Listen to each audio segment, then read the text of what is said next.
Hi there, this is Farida Mokjanova, and in this video I'd like to talk about our breath, the way we breathe and how that affects our health, our wellness and our general well-being. Let's explore the potential that our breathing has. I'm sure you've heard about this enormous potential, the incredible power it has, but we normally don't give it too much thought, and that's a big mistake, because this is a hugely important and powerful tool that we have at our disposal. And so let's consider a few questions. Let's dive deeper and let's tap into our breathing potential. So some people argue that we have forgotten how to breathe right. We've lost the art of breathing. And that is where a lot of our problems with health, with life expectancy come from. So if we relearn and start breathing correctly, can we get more health, more well-being and other benefits out of correct breathing? I would like you to keep these questions in mind as we go further and explore the context and the questions. And also think about how the way you breathe connects to and affects all sides and parts of your life experience, your consciousness, and your existence. So, about the enormous potential that our breathing has, well, it is no secret that it's a powerful way to calm and soothe ourselves. Whenever somebody is nervous or stressed or anxious, the first thing that they should do is start breathing deeply, getting the air, getting the oxygen, and that's already very powerful and soothing. There are a lot of breathing techniques that help to relax and de-stress, and we know that if we breathe correctly, we can improve health. And so the ways in which this potential is tapped, here are just a few examples, a few paths to take. Well, it's yoga and breathing techniques that probably all come from yoga lore. There's pranayama, and we will look at some of the techniques that it offers. There's Wim Hof method that again was discovered way back and described in yoga texts. And there are more experimental and interesting techniques like holotropic breath work and other kinds of breath work. So there's a lot to talk about, and so in this video I'm going to just touch on some of the aspects, and I hope that will pique your interest to look into this topic deeper and try a few things to tap into this enormous potential that our breathing has to get the benefits. Because in my own journey I've found that breathing is an enormously helpful and powerful tool, and the way we relate to it, the way we use it is very individual. And for me it helps me not only relax and de-stress, to self-regulate when I need it, but it's also very helpful to come back to myself and be centered and grounded whenever I need it. So, the guy who inspired me to talk about this and to make this video is called James Nestor. He's a journalist, and his interest in breathing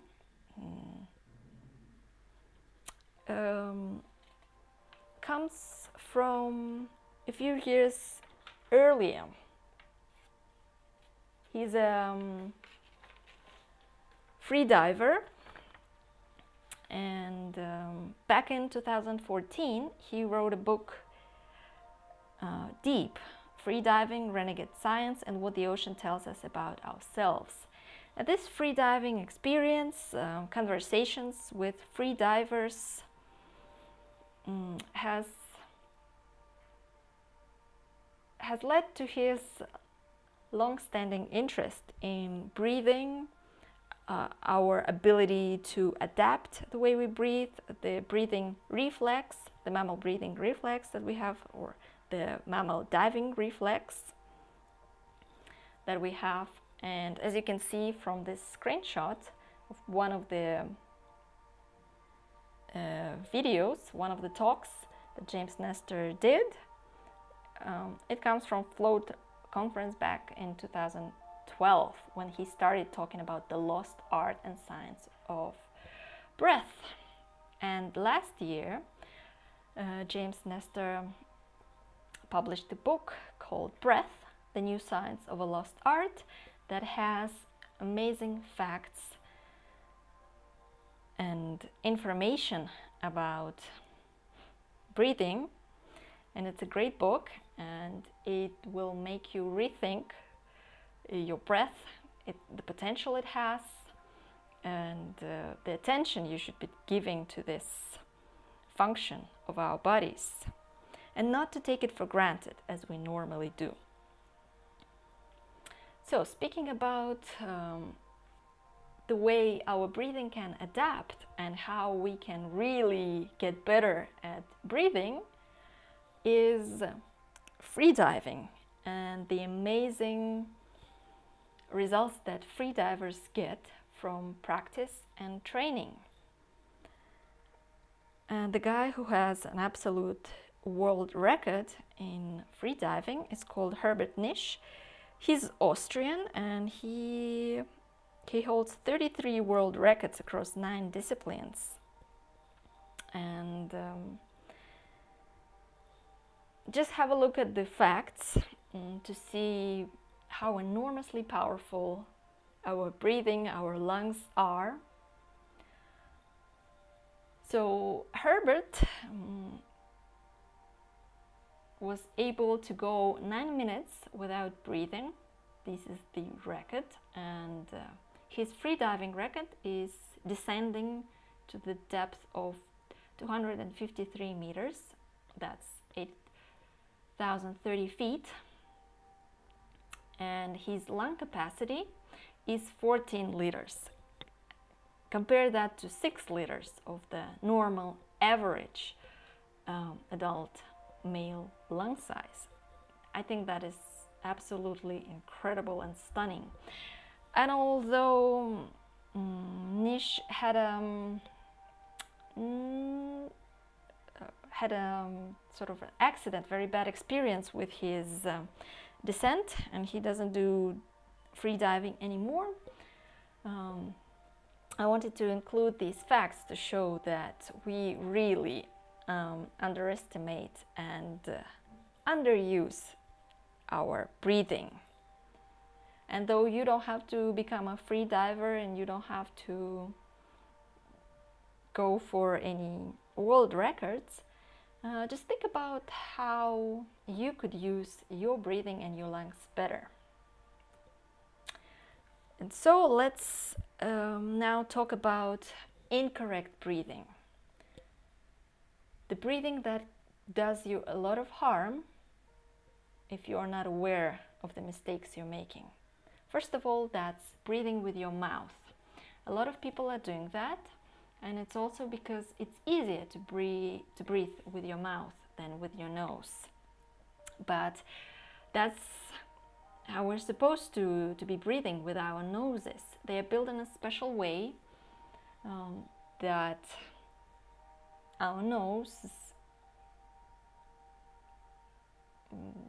filters the air, it pressurizes, it moisturizes, it warms it up for it to be more suitable for the lungs. And that is one of the reasons why breathing with the mouth seems easier and more convenient. But that is very, very harmful and detrimental to health. In fact, this problem is much more serious and widespread than one might think, and it is connected to a lot of health conditions. I'm going to list them here. Not all of them are caused by mouth breathing, but they are related to it and are aggravated by them. And so the list is quite long. It's asthma, chronic sinusitis, it's hypertension, ADHD, periodontal disease, diabetes, heart disease, allergies, depression, cancer, and all sorts of virus infections. With virus infections, that's obvious and self-explanatory. When you breathe with your mouth, the pathogens from the air, from the environment, are going straight into your lungs, bypassing all the filtering systems that your nose has. And so that's the shortest way to contract some disease and get ill. And in the age of COVID-19 or any other virus, that's a mistake you cannot be making. Another mistake that a lot of people make with breathing is breathing too much. They think that if they breathe frequently and intensively, no, that's better. And so if you're breathing something like this, you're breathing too much. It's ineffective and unhealthy. You are not getting more oxygen this way, and you are putting a lot of strain on your organism and on your heart. In fact, breathing like that wears out the heart and can lead to heart disease. And it's very, very ineffective in a way, in the sense that you are not getting more oxygen, not at all. You're actually starving your organism, your cells, of oxygen. The thing is, if you are breathing slowly, if you're breathing deeply, you are getting enough oxygen. And when you are aching for the next breath, it's not because you don't have enough oxygen. It's because CO2 increases and you're not used to that level of CO2. But by training, by learning to get comfortable with breathing more slowly, more deeply, more steadily, you will rise your CO2 tolerance level, and it will come easier. So don't try to breathe too much, because it's not doing you any good. And what are the reasons why so many people nowadays breathe incorrectly? Well, it's not that we are so stupid. Not only. The reasons are evolutionary and cultural. And one of the reasons has to do with the evolution of our skull, or maybe de-evolution or disevolution. What happened over thousands of years is that our skulls became longer and taller and narrow at the same time. The lower part, where the jaw is and where the airways are, became narrower, effectively narrowing our airways, our nostrils, and that makes breathing with the nose more difficult. What happened is that our nostrils got smaller, and all the other airways also got smaller. And the other reason has to do with agriculture and the food we eat. the food we eat nowadays is all quite soft. We don't have to chew as much, and that means that our jaw bones don't get enough workout. They don't get enough exercise, and so they get flabby, they get weak, and we don't build that bone muscle that we need. And there's a whole slew of problems related to that. The skeleton changes happening from starting in infancy, where infants start breathing with their mouth, their jaws, their bone structure is not formed in a correct way, their palate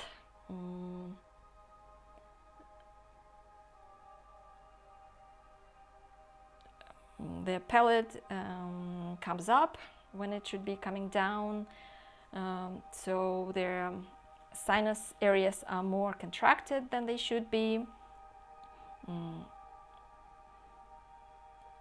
And one result of that is there are so many people with bad teeth.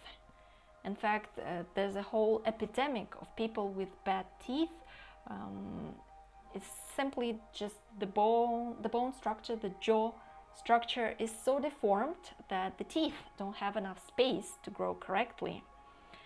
And as a matter of fact, we are the only species, the only mammals who have that problem. All the other animals, all the other mammals have perfect teeth, and our ancestors did as well. And so one of the things you can do and should do is have enough food that you chew in your diet, because your bones, your teeth are actually built to chew. And having too many soft foods like yogurts and smoothies and such is actually not so great after all. And if you're suffering from any periodontal problems, if this is your condition, then you should know that this is solvable. There are ways to address the problem. There are special devices that help stretch the mouth. There are exercises, special oral pharyngeal exercises that help shape the face and bone structure, to lower the palate and to address the problem. As a matter of fact, the author, James Nestor, had to go through this journey, and if you're interested, you should look more into that. And so let's learn or relearn to breathe properly. So it all comes down to breathing with your nose, breathing slowly and steadily, breathing less, and breathing consciously. So if you're conscious of your breath, then you will be breathing in the right way. And one very important note to make here, that while you're awake, it's easy to be conscious of your breathing and to stop yourself from mouth breathing. But a lot of people are not aware of the fact that they are mouth breathers when it comes to sleeping. And this might be the case, that in your sleep you are actually using your mouth and not your nose. And so one of the ways to avoid that, a little life hack that you might consider using, is actually taping your mouth, literally. Well, there are special devices, but some people don't bother with them and simply tape their mouth. And as for me, I've tried that, and I think that is actually a very good technique, because I've noticed that I wasn't aware of the fact that I become a mouth breather when I sleep, and that is something I'm addressing at the moment. And one more life hack, that if you really have to breathe with your mouth for some reason, what you could do, and this is especially useful in winter when it's cold, is raising your tongue so that it creates a sort of a barrier, sort of a wall that might, I don't know how effective it is to block any pathogens, any infections out, probably not at all, but it will be somewhat effective in warming the air as it goes past this barrier, and so it's a little bit better than just breathing with your mouth open. So, and now let's talk a little bit more about health and what else breathing can do for our health and for a more joyous and longer life. Obviously, it's directly related to lung health, and our lung capacity is actually a very strong predictor of our life expectancy. In fact, people who get a lung transplant oftentimes live longer. And so if that's not a strong factor for tapping your breath potential, then I don't know what is. Obviously, it's related to cardiovascular system and health. I've already mentioned that if you're breathing too fast and too intensively, you're putting a strain on your heart. And so if you're breathing steadily and in a healthier way, you're making your cardiovascular system healthier. There are various ways in which breathing is paramount to immune system. First of all, blocking pathogens out if you're breathing correctly with your nose, but also correct breathing and breathing techniques enhance our immune function and make us more resistant to all sorts of diseases and conditions. If we are breathing correctly, then we are massaging our internal organs, and they in fact are healthier and happier.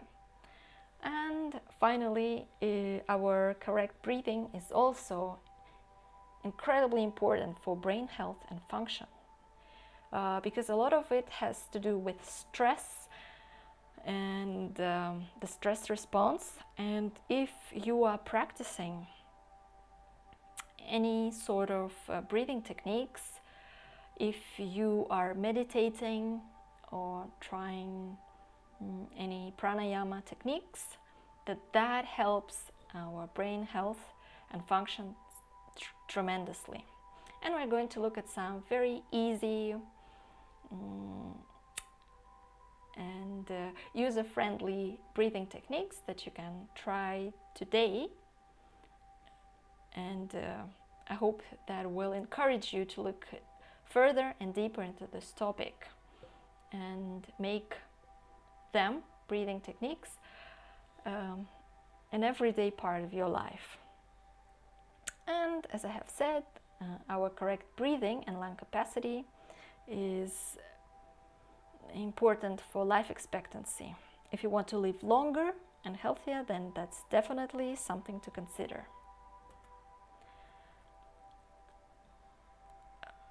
All right, so let's now look at some more practical information.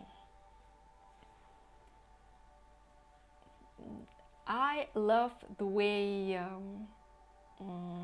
breathing connects to other parts of our spiritual and our mind experience in life. And I just loved the fact that I found in the book that prayers and mantra have this thing in common, that they have a very similar pattern of breathing, which has enormous healing and calming properties. They are on average around 5 or 6 inhales and 5 or 6 exhales per minute, and this rhythm is what actually helps people to get into a calm, balanced, regulated emotional state. It harmonizes heart rhythm, and it helps us get to a coherent state when everything in our organism is harmonized and working as it should. And that is why prayers and mantras do work, and breathing is a big part of it. I also loved how humming can be a tremendous healing tool as well. The thing is, when we hum, when we go like such a chemical as nitric oxide is produced in our noses, and in fact the concentration of this molecule goes up 15-fold when we hum, and it acts as a natural antibiotic, and it helps kill pathogens. And so this is incredibly helpful if you can just hum, and humming 15 minutes a day has tremendous benefits. More information can be found in the book, and I will be providing the links to research and to the sources I used in the comments. So if you want to look further and read for yourself, you'll find all the comments below. And another thing that is fascinating is that humming also can help with sinus problems, with congestion, because it's not only nitric oxide, but it's also the vibration that helps us clear the nose and breathe better. I've tried it and it works. Now, I'd like to introduce you to a few breathing techniques that I love. They are very, very simple and they do work.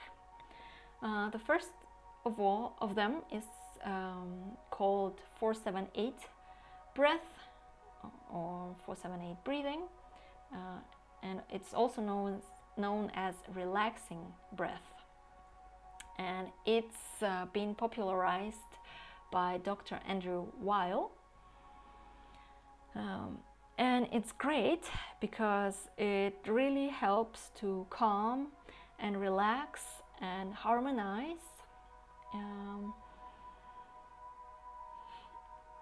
It stimulates the vagus nerve, and it's tremendously powerful and also tremendously easy.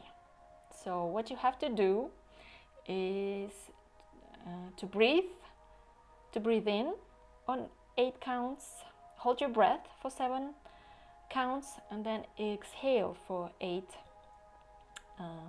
for the count of 8. And you have to do 4 cycles as that, and repeat that twice. Remember to breathe out all the air first, and to keep your tongue just behind your teeth, where you have the alveolus, the bumps behind your teeth. If you're struggling with this rhythm, you can count faster. Just keep the ratio And when you get comfortable with this technique, you can increase it and do 4 and increase the cycles to 8, but not more than that. And this is probably one of my most favorite breathing techniques because it's so great. It really helps to relax, calm, and get to a very grounded, very stable state of mind. And it even creates an altered state of mind that you might not be willing to get out of and be active and get into a type A personality. Another relaxing breath technique that helps to self-regulate and be to be more functional when you need it, especially when you're anxious or worried about something or very stressed, is Ujjayi breath. It's also called ocean breath because the sound that is produced during this kind of breath is similar to the ocean. So the way you do it is first you can try imagining how you would breathe onto a hand mirror, trying to fog it up. So just try breathing out with a sound and notice how your vocal cords work and tense up when you do that, and try breathing with your mouth closed, producing the same kind of effect in your vocal cords in your throat, but without the sound.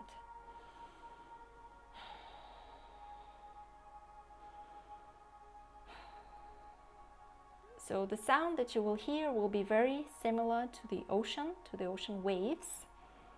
And just sit breathing like this for some time.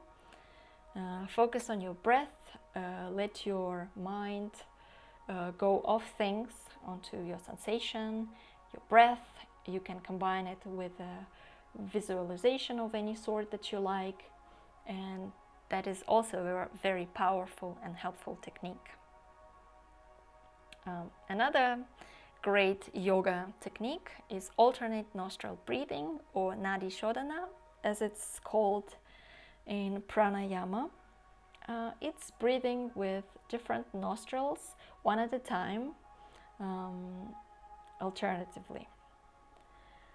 And there is science behind it that says that if you breathe with your right nostril, that has a stimulating effect.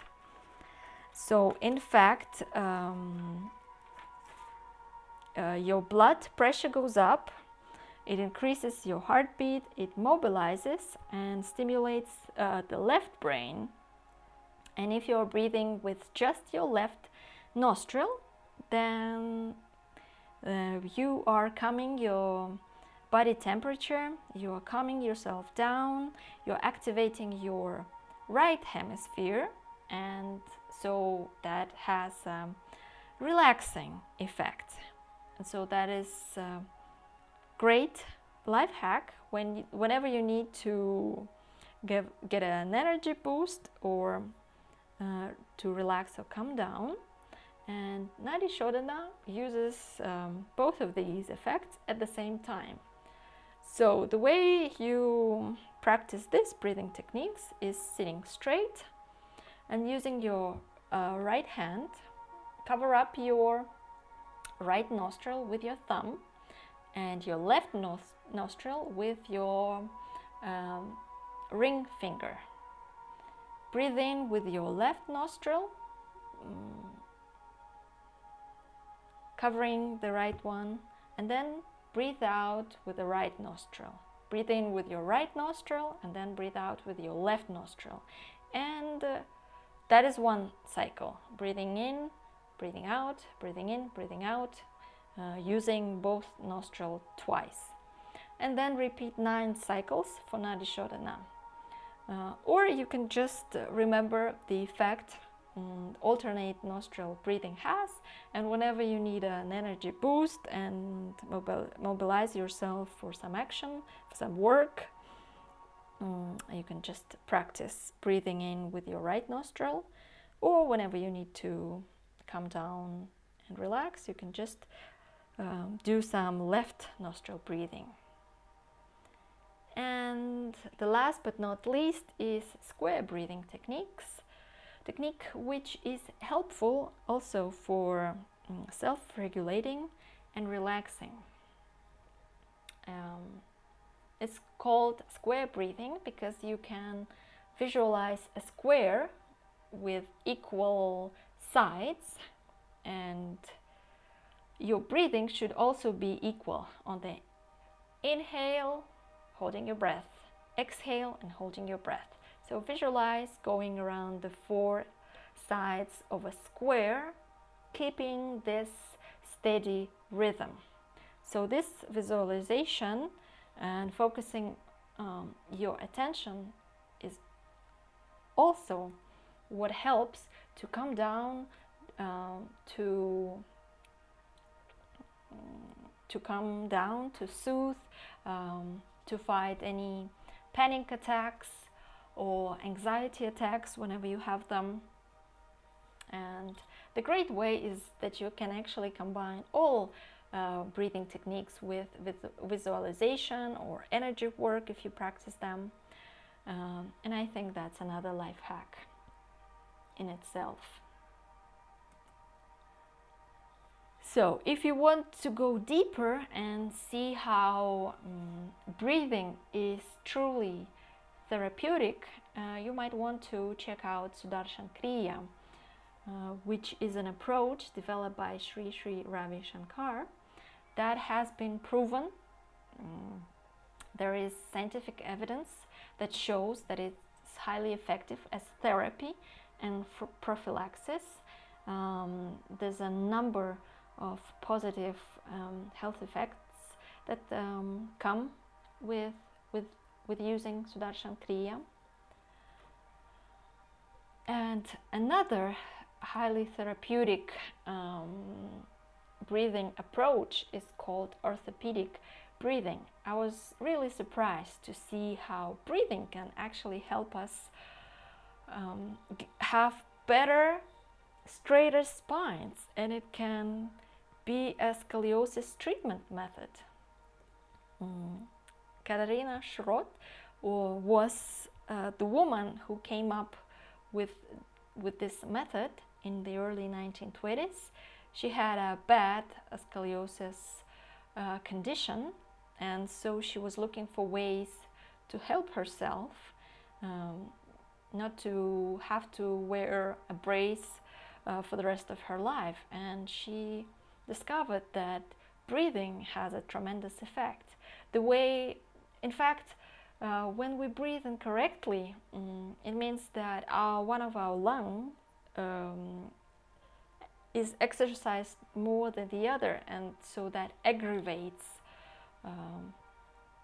the deformation of the spine. And through addressing that, we can actually straighten the spine. And so she organized a school that at first wasn't supported by medical community, but as you can see from photographic evidence, it's highly efficient and effective. And this is just amazing what great improvements women got there.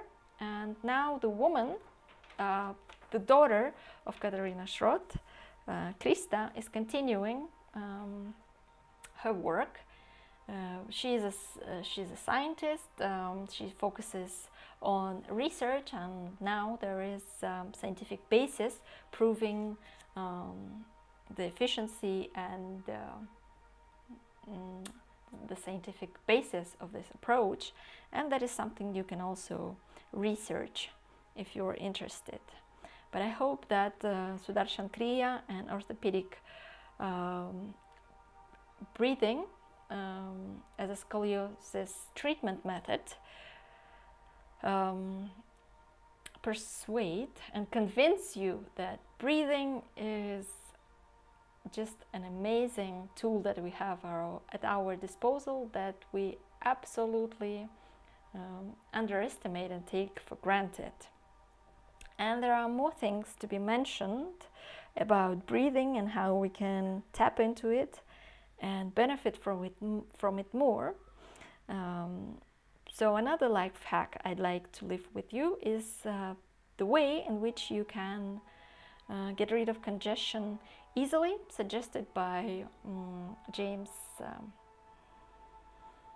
Nestor in his book, is to plug your nose and then shake your head for some time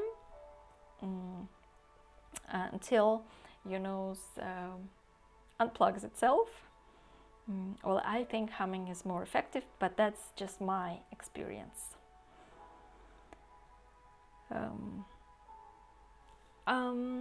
I will also mention a few things about Wim Hof method. That is a great way to increase the temperature of the body, to heat up the body, that the guy can spend 2 hours sitting in an ice bath without getting any frostbite or suffering from hypothermia, and that shows how we can also get that effect.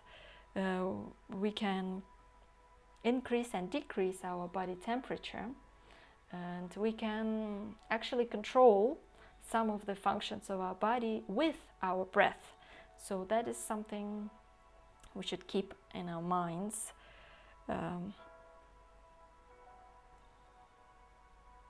And one more thing, the last thing to mention, is diaphragmal breathing.